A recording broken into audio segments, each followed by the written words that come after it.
其实，在庆余年的故事中，叶青梅并没有死亡，反而是一直注视着一切的发生，并且等待合适的时机出现。那么，为何会说叶青梅没死呢？她若是没死的话，又去了哪里呢？在庆余年的整个故事中，叶青梅可谓是当之无愧的暗线人物，几乎所有的情节中都有着叶青梅的影子存在。就算是叶青梅从未正式出现过，也依旧贯穿了整个故事。而叶青梅这个人物的结局，其实故事开篇的时候就已经定性了下来，也就是生下范闲后，身体在处于极度虚弱的状态下，被皇后安排的刺客杀掉，只有范闲被及时赶回去的五竹救下。叶青梅自此之后也就再也没有出现过了。但叶青梅其实仔细分析的话，是并没有死亡的，并且这件事也从剧版中有迹可循的。在叶青梅死前的时候，就已经安排好了一些后续的事情，其中之一就是将箱子留给范闲。在范闲获得箱子后，便开始想尽办法将箱子打开，甚至不惜冒着被砍头的风险去太后的寝宫盗取钥匙。而在打开箱子后，除了里面的巴雷特之外，叶青梅还留下来了2封信件，就是这2封信件中蕴含了叶青梅其实并没有死亡的信息。第一封信是叶青梅留给五竹的，里面的内容并没有太多特殊的地方，只是表达了对于五竹的想念以及对五竹的一些调侃。这封信其实就是告诉了范闲他确实是死了。而第2封信就是留给范闲这个儿子的，这封信是在叶青梅还怀着范闲的时候写下来的。要知道在怀孕的期间，叶青梅是不可能知道范闲是男孩还是女孩，就算叶青梅有着工科女博主的头脑，没有现代的检查设备，也根本无从知晓自己肚子里面孩子的具体情况。不过在留给范闲的信件中，很明确的指出了范闲的性别。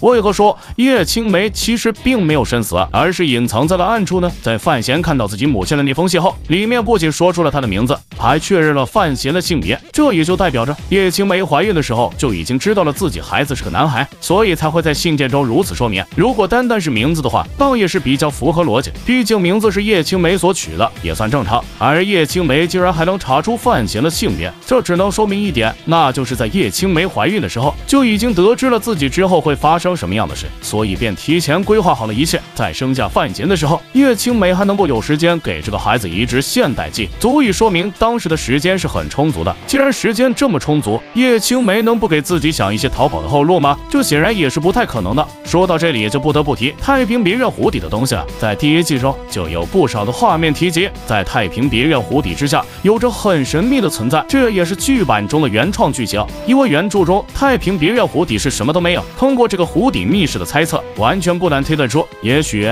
叶青梅就将自己隐藏在了这里。但在当时刺杀的情况下，叶青梅也不可能直接整个人凭空消失。为了不引起外界的怀疑，叶青梅很可能做出了这样一个举动，那就是将自己的记忆封存了起来。至于肉体，则是真的被杀掉了。叶青梅既然是从神庙中苏醒过来的人，并且苏醒后就带有现代记忆，也可以证明叶青梅是知道如何提取和注入记忆的。只要记忆不死，也就代表着人并没有死亡，只是肉体的死亡对叶青梅来讲根本不是太大的问题。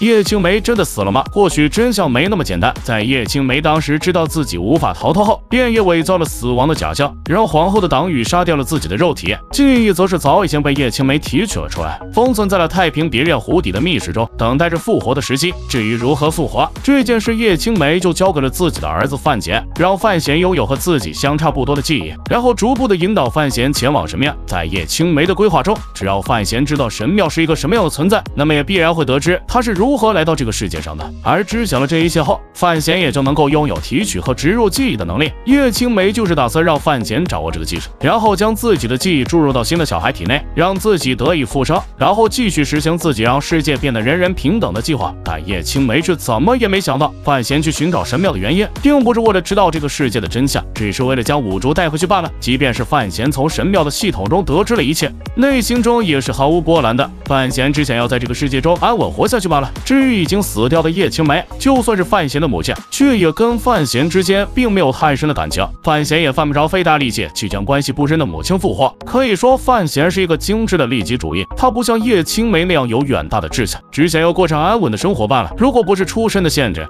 范闲甚至早就不知道躲在什么地方潇洒去了，根本不会主动进入京都的浑水。叶青梅能够预测到自己未来的结局，却也预测不了范闲是一个什么样的人呢？好了，关于庆余年中叶青梅没死的介绍就结束了。大家有什么观点的话，欢迎在下方进行留言。